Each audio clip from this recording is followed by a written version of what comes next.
Hey everyone, and welcome back to the Crash-A-Thon, and it's time, ladies and gentlemen, to cover perhaps the most ludicrous and insane installment in the Crash franchise, Crash Twinsanity. And this game is, it's kind of like... Me. What? Fish?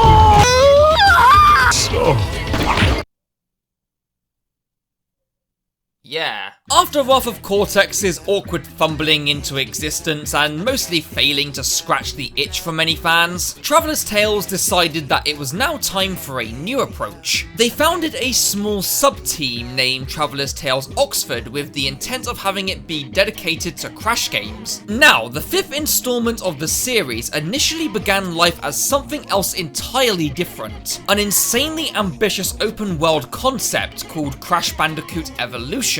Shameless plug, I have actually made a video documenting the development behind this concept, so feel free to take a look at that. However, this idea was scrapped before it even entered full production, so they went ahead on a new concept heavily inspired by their previous one, which would become Twinsanity. Unfortunately, Universal, never failing to be that arsehole pin in the shoe, still wanted the game to be out by a certain date, leaving Traveller's Tales up shit creek once again, having to develop their much more ambitious project with nowhere near enough time. Especially seeing as this outing was taking a very different approach than its predecessors. Twinsanity instead opts not for the traditional level by level warp room structure, but rather chaining all its levels together one after the other to act as one long, more story driven adventure, quite like Rayman 2. Still retaining the same control style and box breaking gameplay, but again with some new elements and gameplay styles thrown into the mix. This divergence into a slightly different territory for the franchise makes this a very Marmite game for many. People seem to either love this game or hate it. I come back to it every so often, and each time there's both more cool quirks and more cracks than I realise, so it's been a constantly changing one for me. The only thing I can say is that I remember really enjoying this game as a kid. I couldn't really tell you why. Do not blame me, blame the sick fucks who made this a free plus. We begin with Cortex frozen in ice after being stranded in the Arctic, washing up on the shore of Insanity Island. He hides in the trees and ambushes Coco as she walks on by, paralysing her. We then cut to Crash indulging in what I only assume is now his canonical fetish, only for Cortex to appear in disguise looking gorgeous. It then plunks us into the game, starting us on Insanity Beach, which we can actually explore freely. Yeah, for the first time in the series, it experiments with a couple of slightly more open areas, and it's actually pretty cool. The whole game isn't like this, mind you, and it's not really open world, which is how I've seen it referred to in the past. It's still a linear adventure, but with somewhat more expansive level design, with paths to backtrack to previous areas should you want to replay them, with the occasional section where you get to run around more freely, like this opening. And it's a great way to get to grips with how the game plays. There's a few gems to earn around here, which, unlike the previous games where they were earned by breaking all the boxes in a single level, are now found lying around the levels, normally behind a puzzle that juts off from the main path, or tucked within a hidden crevice, and they normally require a bit more thought or more precise platforming to reach. And we also get to see good old Aku Aku here. It is I, Aku Aku. My duty is to protect you. Well, that's bullshit. You can't even protect me from nitro crates like before. Why can't you do that, you useless... plank. Anyway, leaving the beach and following Cortex takes us into one of the funniest tutorials in any game I have played, as Cortex attempts to lure us along. I'm okay. The spikes broke my fall. The whole tone of Twinsanity is much more comedic than before, not only poking fun at traditional platformer tropes, but also at the series' own history. I've been doing this for 10 stinking years. Back and forward, and I'm sick of it. Well, I'm not gonna do it no more.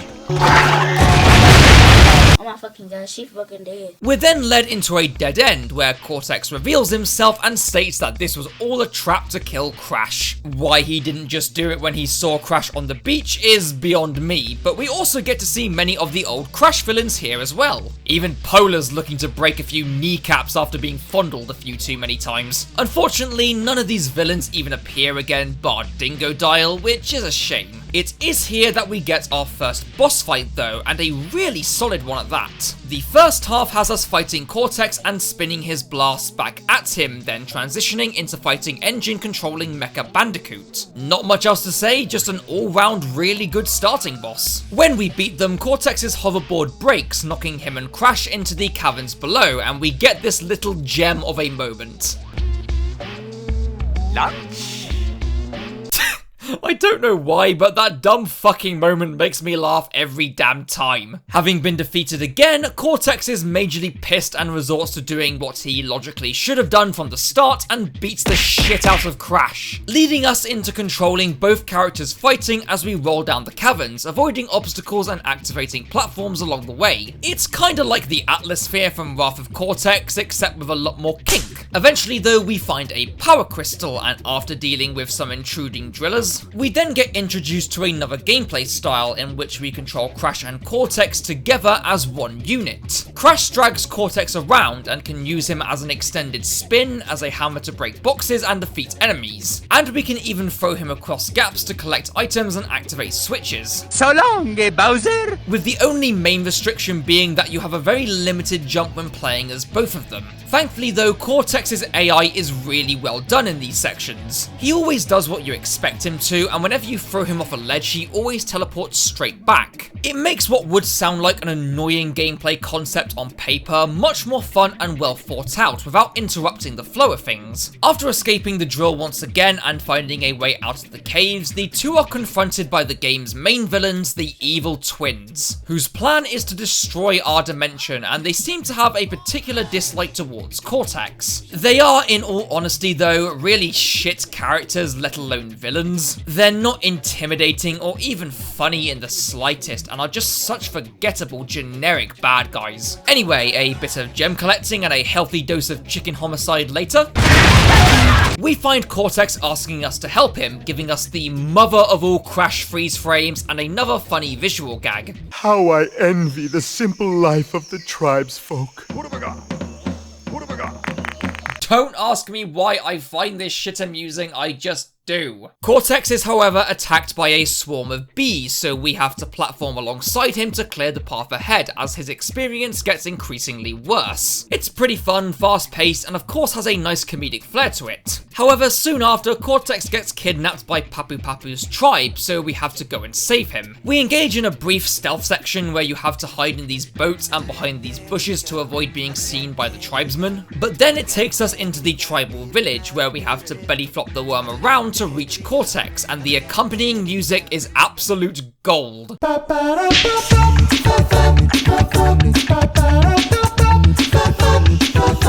And that gives me a decent enough excuse to talk about one of Twinsanity's most iconic aspects, its soundtrack. The music is composed by the band Spiral Mouth, and it's done entirely in the style of a cappella. No instruments whatsoever, only vocals, and it makes for not only one of the most unique soundtracks in the Crash series, but also in any video game I have ever played.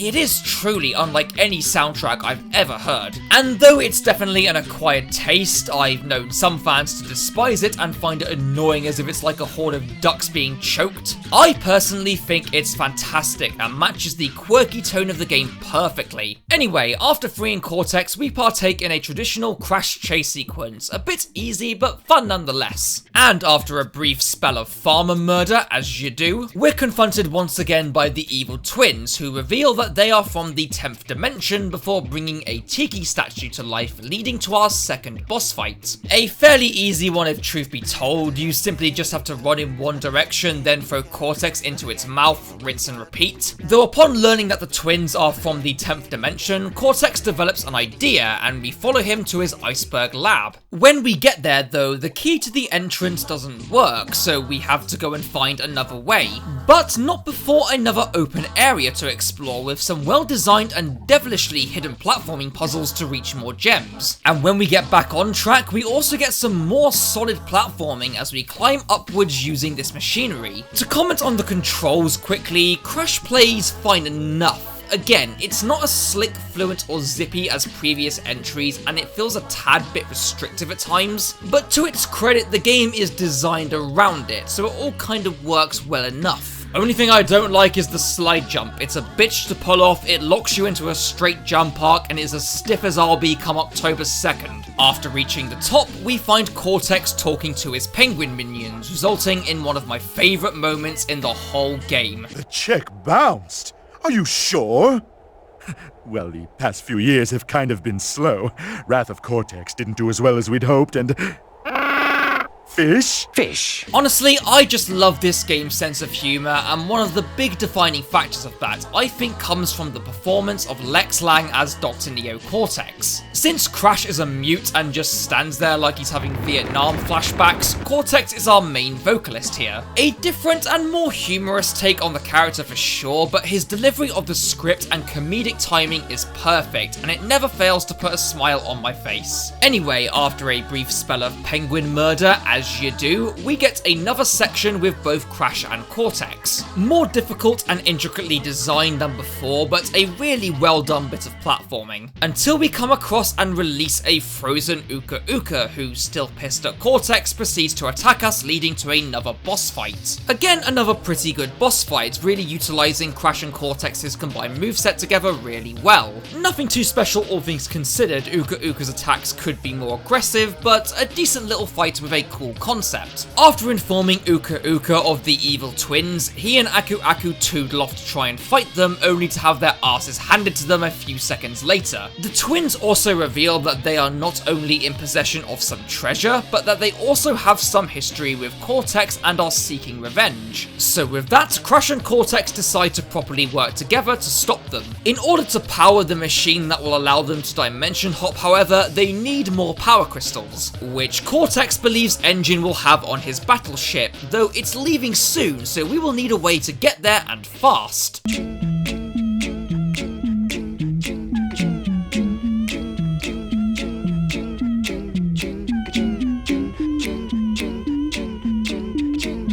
Okay, from this I can either conclude that Crash wants a cheeky taste of bum, or is just being his old perverted deviant self. What is it with this franchise and sexual assault innuendos? Thankfully, it's neither, as we instead use Cortex to ride down this slope in what is a really fun section, with some quick reaction-based obstacles, well-placed gems to collect as you rush down, complete with Cortex's crotch getting absolutely annihilated, and official confirmation in Crash's lore that he owns a brothel. Mother? This results in us crashing into Dingodel's house while he is presumably taking a shit, only for him to overhear Cortex talking about the treasure. We then board Engine's battleship in search for crystals, where unfortunately the game's frame rate completely tanks. And now, this isn't a fault with the game itself, but rather the way I chose to play it. See, I'm playing the original Xbox version on a 360 via backwards compatibility, mainly because recording it off a PS2 would look awful and it constantly crashes on a backwards compatible PS3, and it's notoriously fussy to emulate, so this is the most convenient way for me to do it in high definition. It does, however, have some compatibility issues, mainly regarding the frame rate. Despite the slowdown, however, and the fact that Engine looks like a walking STD, this is another fantastic platforming section with some tricky and perilous jumps and some wonderfully jaunty music to boot. This then leads, however, into one of the most perfect pathetic boss fights I have ever played. We simply run in a circle to avoid Engine's missiles and wait for him to throw TNT crates at us to blow up his own platform. This then causes us to fall, though thankfully leading us into a really fun chase sequence where we have to run away from Rusty Walrus. And it's reasonably challenging and doesn't allow much leeway for mistakes as he's very close on your tail the whole time. At the end of that, Engine lands on these TNT crates, sending us flying over to an iceberg where Entropy and Embryo are waiting to interrogate us. They too have heard about the treasure, and when Crash remains silent, they attack him, leading to another boss fight. Though unfortunately, it is fairly naff. It alternates between Embryo chasing us around, though he can barely get close to you, and then fighting Entropy while these sections of the iceberg are sinking. And for some reason, he just keeps hitting the staff nowhere near you. After we defeat them, we have then kind of reached the game's halfway point. Yeah, Twinsanity isn't a particularly long game. I managed to beat it 100% in just over 4 hours. Though despite being at the halfway point in the game, it still has thrown a lot at us. The energy and the pace of this game is constantly on the go and takes us through several different gameplay styles. Unlike Wrath of Cortex, however, where the majority of the new ideas it had came and went with barely anything to them, Twinsanity's concepts, while still brief, are also still substantial and fun, and more so act as a creative extension to the standard platforming rather than a complete diversion from it. And even though from a story perspective it has a lot going on as well, with plenty of characters coming and going, it's honestly not much of an issue since the game is very self-aware and clearly not taking itself very seriously. Moving on though, as we are about to set up the Psychotron, Coco intervenes and messes everything up.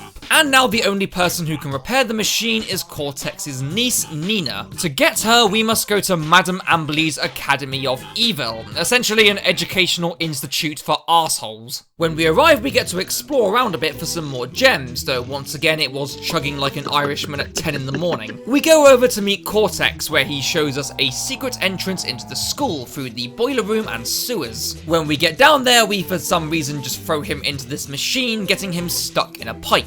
So throughout this whole level, we have to roll Cortex around and activate these valves to put the pipes in place to flush him through the level. And while this does sound like a typical nightmare annoying platformer section, it really isn't, as the rolling controls have you soft lock onto Cortex, making it so much less of a pain than it sounds. The end of this section leads us to good old Dingodile wanting some info on the treasure, leading to what is in my opinion one of the best fucking boss fights in the entire series. It's laid out somewhat similarly to his boss fight from Crash 3, though this time we need to trick him into shooting these buttons to activate a sprinkler above him, leaving him vulnerable. But in between all that, it's a fairly challenging fight where he introduces a new form of attack with each phase, and he can be very quick and unpredictable. After that awesome encounter, we then enter the school itself, though the level design here is fairly flat and dull. Though I did manage to figure out that I could do this.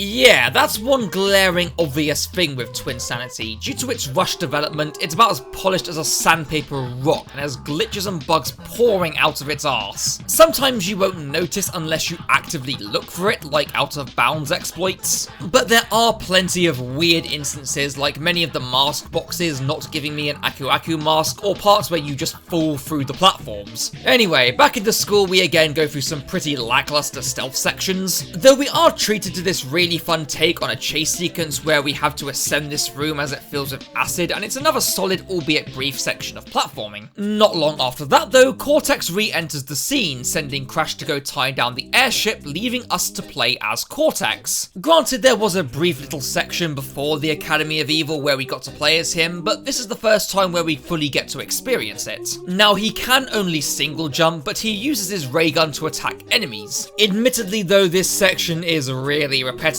having us constantly go through very samey corridors, chase sequences, and rooms where we have to kill all these enemies. But I still won't lie, it's a fun novelty to be able to fully play as Cortex. It's here though that we then encounter Nina, and we even get to play as her as we run across the rooftops as we chase the airship that crashed tied to a bus. Nina's gameplay, however, much like Cortex's, is again unfortunately very repetitive and just revolves around a single mechanic. This time using her arm to grapple up and across platforms platforms with very little variety in the level design, though that hardly mattered since my main concern in this section was the frame rate. The game had slowed down fairly bad before, happening here and there, but for the entirety of this level, the 360 just completely shits itself and chugs like Thomas the Tank Engine with arthritis. And after my grueling battle with single-digit frame rates, we briefly take control of Cortex once again for another boss fight against Madame Amberly. A fairly standard fight, though one that utilizes Cortex abilities quite well.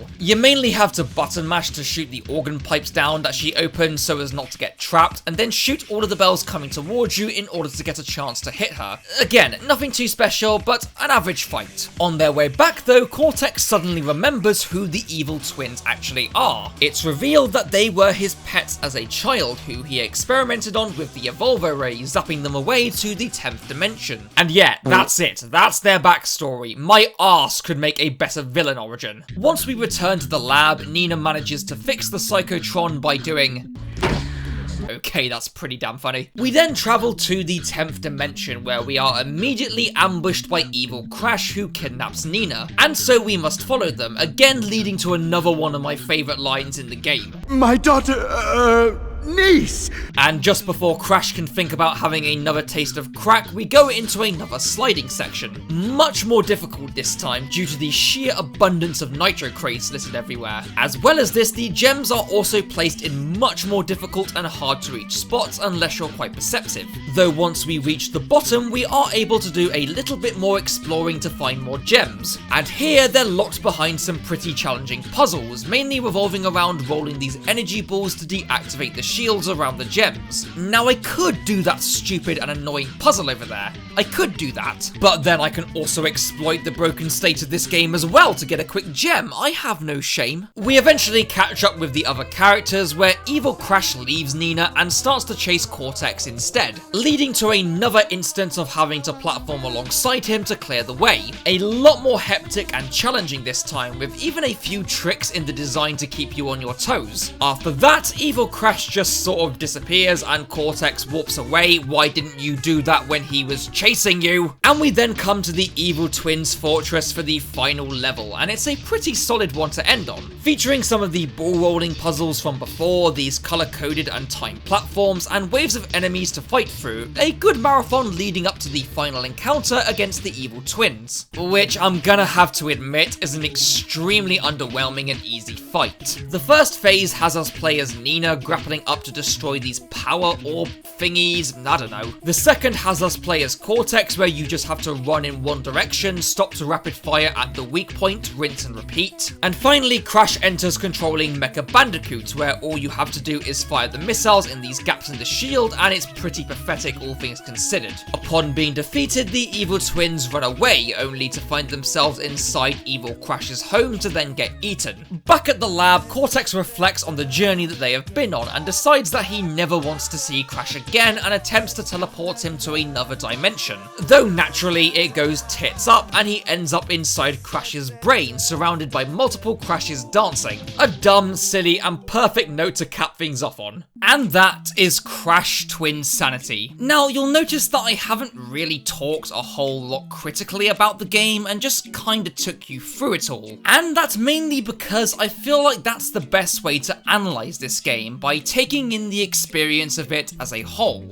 Going back through the game in this playthrough with a more critical eye, I can definitely understand why this game is divisive. On the one hand, yeah, it's a fun take on the gameplay style Crash is known for, taking that core platforming and translating it into a more long linear adventure. But many still prefer the more dense and focused level by level style that the original trilogy was known for, myself included. Its new ideas and concepts are actually pretty well thought out and are fun to play, but because the game keeps jumping between them, it never allows them to be as explored or as fleshed out as they'd like to be, and the focus on a more humorous take is subjective. For some, including me, it's very charming, witty, and is a big part of what makes the game enjoyable. But for others, it can seem like a radical departure from the tone that the games were once known for. Overall, I personally think that Twinsanity is a really fun experience. As a game, it's completely fine and still very enjoyable, but it is so clearly begging to realize its full potential. If the abundance of bugs, glitches, missing sound effects, and unpolished aspects weren't enough of a blatant telling of Twinsanity's rushed development, it also has cut content by the gallon, with so many extra levels, cutscenes, and concepts that had to be scrapped. It's insanely clear that the game's ambitions far outweighed the resources and time given to them.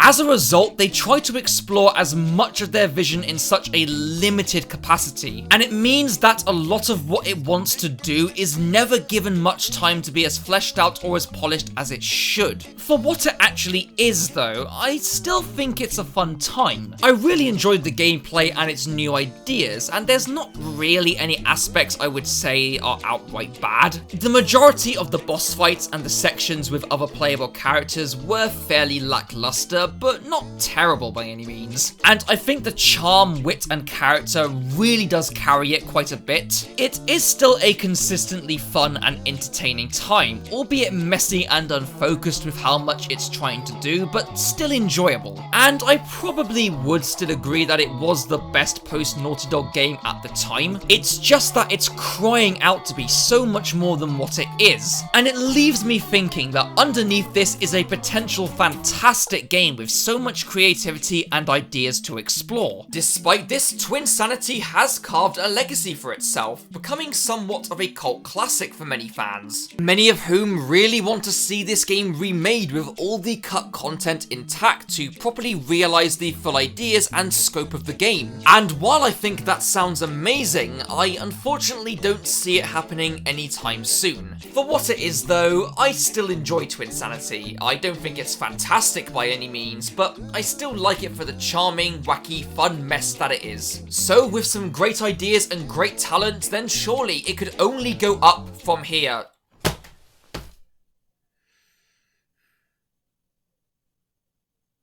Why?